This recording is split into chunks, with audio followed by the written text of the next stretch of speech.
Hi. Salut. Hola. Bueno, en esta ocasión vamos a hablar sobre una película muy interesante que se llama Whiplash.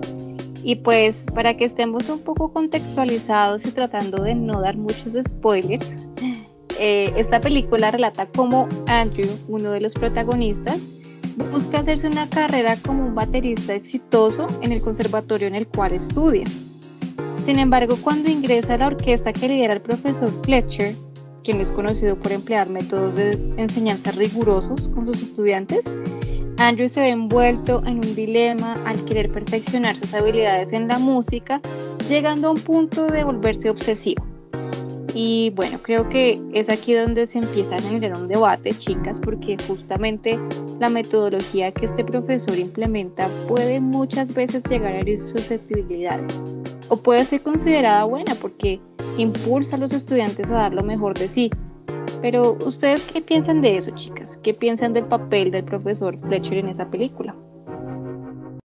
Bueno, en lo personal considero que este profesor no debería ser el modelo a seguir para los educadores. Él tenía métodos exigentes, métodos que llevaban al estudiante al cansancio físico y mental. Y él quería llegar a formar a un músico perfecto, por lo menos solo a uno, que fuera excelente. Sin embargo, piensen en esto. ¿A cuántas personas con grandes potenciales musicales les quitó las esperanzas porque ellos sentían que eran estúpidos para la música? Por ejemplo, este profesor agredía verbalmente a los estudiantes y le bajaba la autoestima a los chicos. Pienso que si bien sí llegó a ser el guía de un gran músico que muy probablemente dejaría un legado en la historia, muchos otros chicos con sueños y talento quedaron atrás y se sintieron incapaces de seguir. No sé, chicas, pero considero que un buen maestro es el que te anima a seguir adelante desde el afecto y la motivación asertiva. Está bien, el desafío puede llegar a ser apasionante para algunos, pero creo que la prioridad de un buen profesor debería ser que todos sus estudiantes generen amor, interés y pasión por algo, en vez de solo concentrarse en desarrollar las capacidades de los mejores, de unos solos. O sea, siento que debería querer llegarle a todos y no a unos pocos. Francis, yo creo que pienso un poquito diferente a ti. Bueno, quizás no es el modelo de maestro, pero yo considero que esta película pues tiene una visión muy importante sobre lo que debería ser el maestro. Yo creo que ni la intención de la película ni la mía es mostrar que la exigencia deba llegar a tal límite de arruinar o de perturbar tu salud emocional.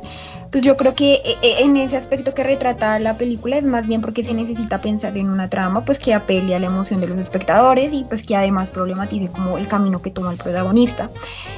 Pero en relación como a la retórica y a los manejos de los juegos psicológicos propuestos por Fletcher, me parece supremamente interesante, incluso vistos pues desde el conductismo, y no solo porque este se ha entendido como una forma de moldear la figura del estudiante según le convenga a la sociedad, sino que también por medio pues de estos juegos de la conducta, de ser el policía bueno, de ser el policía malo, le haces entender a tus estudiantes pues cuáles son los valores que el mundo exterior pone en juego y que pues naturalmente él no se va a dar cuenta por sí solo. Digamos que quizás Fletcher no sea el modelo a seguir porque pues tiene una forma verbal de irrespetar a sus estudiantes o atreverse a creer que puede irrespetarlos pues explícitamente, haciéndolos dudar de si defenderse o no. Pues les provoca huellas psicológicas y físicas difíciles de borrar no solo individual sino socialmente. Pero pues este maestro refleja una filosofía contracultural muy interesante. A veces tenemos la tendencia a pensar pues que la figura del maestro es como meramente afectiva, ¿no? Es como amorosa, es motivadora, tal cual como si fuera un coaching, y no como lo que es pues es el maestro. Entonces, tal como lo menciona Fletcher, casi al final, si yo como maestro te felicito todo el tiempo y te digo que buen trabajo, pues no te voy a motivar a que tú practiques más y a que lo hagas mejor porque ya te di la reafirmación que tú querías en un principio. En cambio, si yo te genero una incertidumbre, si te pongo en tensión, si te genero dudas, tú vas a trabajar por mejorar porque quieres obtener esa aprobación mía y que yo que soy tu maestro y un tipo genial, por ejemplo. Entonces, en ese proceso tú vas a mejorar realmente sin haberte dado cuenta. Entonces, pues en el arte y en cualquier área de conocimiento específica, no puedes vivir únicamente de las buenas intenciones que tú tengas y decir, ay, es que a mí me gusta esto. No, tú tienes que trabajar y tienes que esforzarte porque tu desempeño sea de calidad, y creo que eso es lo que Fletcher quiere hacer entender a sus músicos. Tienen que ser buenos en lo que hacen porque el arte está en crisis y necesita que así sea, que los músicos sean excelentes, que hagan música de calidad.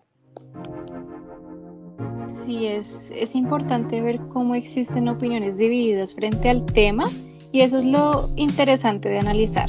Por un lado, si se le exige mucho a un estudiante generando estrés, cansancio, rechazo a tal punto de estar en peligro de atentar hasta contra su vida, pues habrá que cuestionar las acciones que se toman por parte del docente, viendo qué tan útiles pueden llegar a ser. Pero por otra parte, si dentro de la exigencia que se aplica con ese estudiante se le muestra desde el rol docente en realidad cómo son las cosas, por ejemplo, que se necesita dedicar bastante tiempo y esfuerzo para llegar a una meta propuesta, y que haciendo apenas a veces un buen trabajo entre comillas puede que no sea suficiente, no le va a permitir ponerse a prueba frente a lo que es capaz de hacer o lo lejos que puede llegar, porque pues ya de antemano se asume que con un buen trabajo hecho es suficiente. Ambas posturas son interesantes, sin embargo, habría que ver hasta qué punto estas acciones sobrepasan límites o atentan contra la integridad del estudiante, bien en el extremo de exigir hasta el cansancio o de motivar desde el afecto, generando incluso que el estudiante no se interese por hacer un mejor trabajo, ¿no? Creo que el punto está justamente en hallar un equilibrio entre ambas, ¿no? Aunque algo también que influye es qué tanto empeño tiene el estudiante por hacer o no ciertas cosas, y habrá que evaluar también la situación desde ese punto de vista. Pero bueno, esto de dar lo mejor de sí, de esforzarse, de la exigencia, nos lleva a pensar también en otro tema, y es ver en la película qué tanto se fomenta o se ve reflejada la competencia entre estudiantes. ¿Hasta qué punto eso es bueno o malo en el campo de la educación, chicas? Bueno, muchachas, creo que es malo porque la competencia genera ciertas rupturas en las relaciones interpersonales de los chicos. Por ejemplo, en la película vemos que el profesor pone a 3 muchachos a competir por el puesto de baterista y 2 de ellos quedan eliminados. Como resultado, vemos que estos chicos, con el fin de obtener ese puesto de baterista, ese privilegiado puesto, tienen un trato despersonalizado con respecto al prójimo. Siento que en este tipo de educación se pierden valores importantes en la formación de sujetos que sí llegan a ser buenos ciudadanos. Valores como la amistad, el respeto, la fraternidad, la equidad y bueno, entre otros. Y pues la competencia, aparte de generar ciertos trastornos como ansiedad, estrés o depresión, resulta peligrosa para el concepto de comunidad, porque la sociedad competitiva quiere que unos pocos sean los mejores y que pasemos por encima de los demás, para individualizarnos y en cierta medida volvernos más manipulables y débiles, porque pues claro, en comunidad somos mucho más fuertes y críticos. Por otro lado, pensemos en el sistema educativo y en las sociedades actuales. Como bien sabemos, nos estamos moviendo en una especie de ley darwiniana en la que solo unos pocos destacan. Siento que esto promueve la desigualdad, ya que no todos comienzan con las mismas ventajas. Está bien, los jóvenes que salieron de buenos colegios pueden acceder a mejores oportunidades, pero ¿qué pasa con los chicos de escasos recursos o con los chicos con necesidades especiales? ¿Debemos simplemente excluirlos del sistema? Porque recordemos que ellos no inician con las mismas ventajas y por lo general los que tenían privilegios desde un inicio comienzan ganando y siguen ganando. Entonces, ¿deberíamos seguir con esa filosofía de que solo vale el mejor? ¿O más bien deberíamos romper con el paradigma tradicional en el que estamos viviendo? Creo que en vez de incentivar la competitividad, deberíamos incentivar la comunidad. Me parece muy cínico hacer que los chicos se aíslen y quieran ser mejores que los otros, en vez de ayudar a forjar sociedades más altruistas y fraternales. Porque, pues no sé, pero yo creo que sobran las personas que quieren ser los mejores a toda costa, desde corruptos en adelante, pero muy pocas que se preocupen realmente por el bienestar de todos por igual. Bueno, por mi parte considero que la manera en que se refleja el tema de la competencia en Whiplash pues es genial porque el maestro les recuerda constantemente a los estudiantes que digamos tener gusto por algo y querer hacerlo pues no es suficiente. Digamos que el maestro despoja al estudiante de esa figura tan individualizada del yo en el que como soy yo puedo hacerlo todo y tengo derecho a todo pues porque la escuela me asegura un lugar en el mundo. Como yo soy humano valgo algo, entonces todos van a respetarme, quererme y cuidarme. Digamos que en ese sentido Fletcher crea como un juego con sus 3 estudiantes que descentraliza esa figura del yo enseñándoles que siempre hay otros y que hay otros que además tienen como el mismo conocimiento que uno. Digamos que la escuela comprende la igualdad a partir de que todos tengan el mismo conocimiento y no que tengan como los mismos sentimientos. Entonces, si en la película alguno de ellos 3 hubiese protestado y se hubiese rebelado frente a la figura autoritaria y demente del maestro, seguramente sí se hubiese ganado su lugar porque hizo lo que nadie hizo, que es descentralizar esa figura del maestro y pues protestar ante lo que no es correcto, demostrando verdaderamente lo que es como ese valor, ese juego competitivo. Pero pues también allí hay 2 caras porque eso jamás pasó y todos ellos querían demostrarle al profesor que podían ser el mejor, y ellos estaban realmente compitiendo por ser elegidos y no por trabajar en un talento que les hiciera estar en un lugar que nadie más puede ocupar. Sí, el asunto de las competencias visto desde distintos ángulos puede alejar a los estudiantes de un proceso de aprendizaje, ¿no? Porque se centran en ser mejor que otros. Por ejemplo, en la escuela muchas veces los estudiantes se preocupan por la nota más que por el contenido y entre ellos mismos incluso comparan las notas que obtienen y evalúan a partir de esa nota si son o no mejores que otros. No obstante, también está el hecho de descentralizar la figura del estudiante, pues no por el hecho de aprender algo o adquirir un conocimiento en el campo académico significa que ya se tiene un éxito asegurado.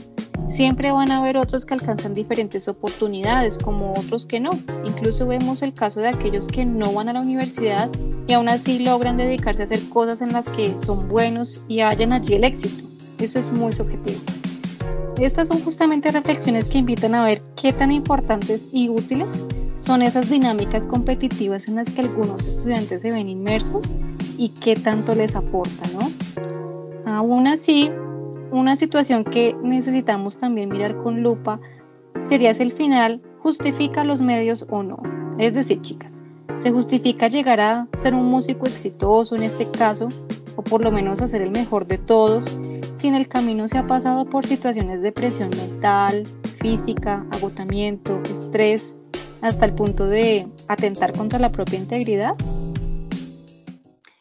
Bueno, pues yo siento que la película no se enfoca en eso, o sea, la película no habla de que tú debas sufrir y matarte para ser exitoso, no. La película más bien habla de que hay estados de conciencia en que uno puede alcanzar si toma ciertos caminos. Pues dichos caminos no son fáciles, no son sencillos, muchas veces no deben ser aceptados, pero pues son caminos que inevitablemente la experiencia y las circunstancias humanas te hacen tomar de algún modo u otro. Digamos que en términos de la película, por ejemplo, cuando Andrew decide volver con Fletcher después de todo lo que pasó, después de que le hizo una mala jugada en el escenario, es porque allí hay un conflicto, hay un acto de resistencia entre maestro y alumno. Y si Andrew se hubiese ido sin volver jamás, pues él nunca habría tocado como tocó, no habría descubierto que podía tocar de esa manera. Entonces digamos que qué noción de éxito o felicidad se pudiese haber evidenciado allí, él cómo se hubiera dado cuenta de eso si no hubiese vuelto. Entonces digamos que ninguna, o sea, no hay ninguna manera en que él se hubiera podido dar cuenta. Entonces digamos que qué placer hay en decir, no, pues sí, mi maestro me torturó psicológicamente hasta el final, o digamos, él puede también decir, no, pues yo seguí los excesos de mi maestro hasta el final y toqué fondo, pero gracias a eso, pues me convertí en lo que soy. Entonces digamos que esa noción de felicidad se vincula mucho al éxito, pues cuando en realidad tú puedes ser exitoso y no feliz, así como también puedes ser feliz sin necesidad de ser exitoso, o incluso también tú puedes decir, no, pues yo soy el mejor de todos, pero pues no puedes ser exitoso, o incluso en el sentido contrario también puedes ser exitoso y aún así no ser el mejor de todos. Así que yo creo que lo importante en Whiplash es que toda esta experiencia pedagógica que proporciona Fletcher lleva al alumno a un camino de reconocimiento en el que digamos que uno es susceptible ante lo que admira y se deja, pero también uno aprende hasta dónde puede llegar para ver, digamos, todo lo que uno puede hacer en una situación tan tensionante como esa. Bueno, Joana, contestando a tu pregunta, pienso que más importante que ser exitoso es ser feliz. ¿Vale la pena tener una vida de agotamiento para ser exitoso? Pues no sé, ¿cuándo vives realmente? Además, por medio del sufrimiento uno puede terminar odiando lo que le apasiona a uno y he visto muchos casos así.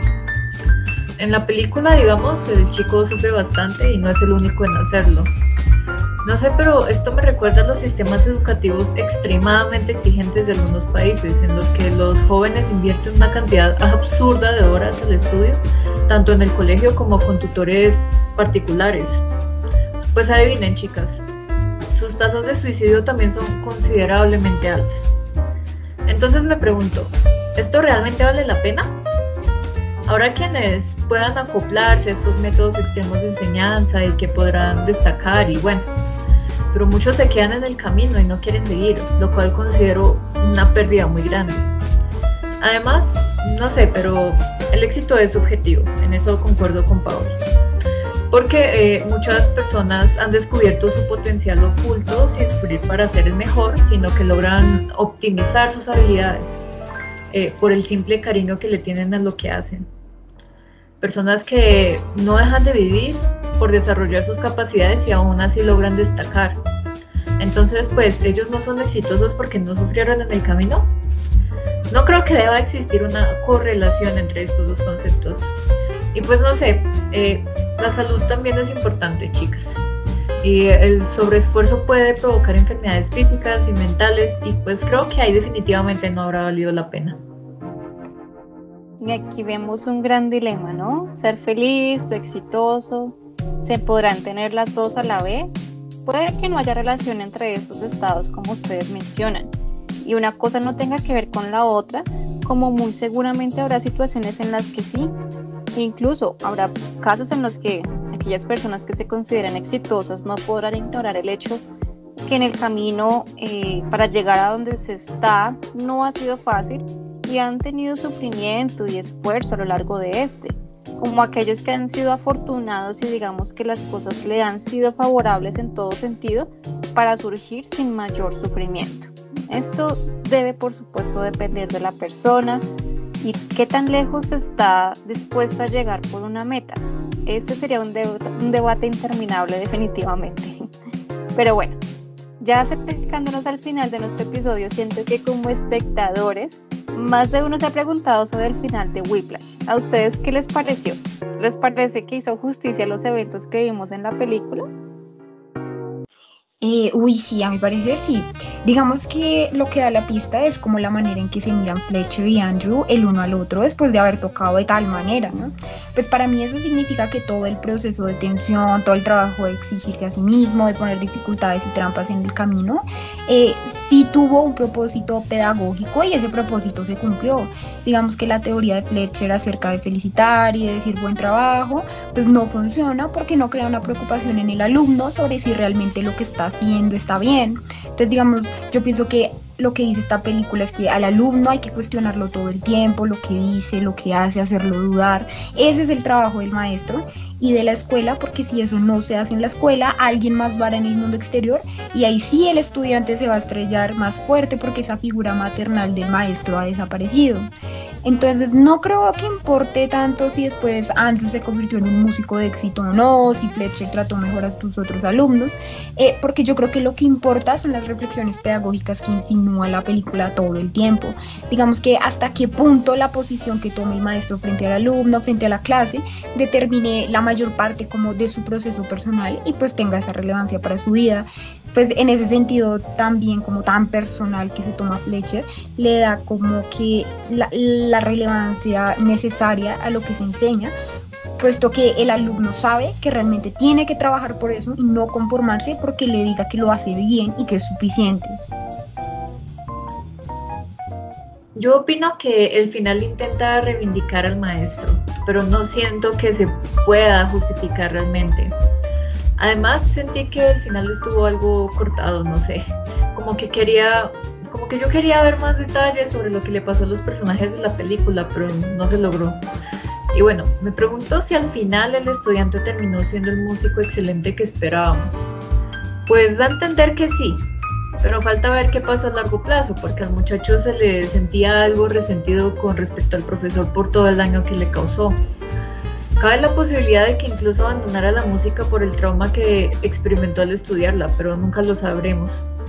Además, parece que logró lo que quería lograr, pero siento que el chico dejó muchas cosas a un lado por su deseo de alcanzar la perfección, y esto podría hacer que se arrepienta a futuro. Sea como sea, es una buena película, algo cruda, y su final da rienda suelta a la imaginación, por decirlo de alguna manera. Y es bastante buena para este tipo de debates, la verdad la recomiendo. Sí, totalmente, yo también. Y más el final, ¿no? Ese final abierto habrá que darle pues un análisis más profundo, ¿no? Y ver también qué otras conclusiones se pueden llegar. Pero bueno, podríamos seguir hablando de esta película, pues como vemos se presta para discutir bastantes cosas y ha sido muy chévere escuchar sus opiniones, chicas, respecto a la misma, porque muestra ideas muy interesantes sobre lo que es el quehacer docente, sus posibilidades y a la vez sus peligros, ¿no? Incluso sé que también nuestras opiniones habrán dejado mucho que pensar a los que nos escuchan, así que por eso nos gustaría primero pues invitarlos a que vean la película Whiplash, si aún no la han visto, y también saber qué opinan acerca de la figura del maestro en Whiplash. Pueden dejarnos su opinión en los comentarios de nuestras redes sociales. Y no olviden que pueden seguirnos en Facebook, Instagram, Twitter, YouTube y Spotify como LabSouth del UPN. Les agradecemos por escucharnos una vez más. Nos vemos la próxima semana. Au revoir. Hasta la próxima. Bye.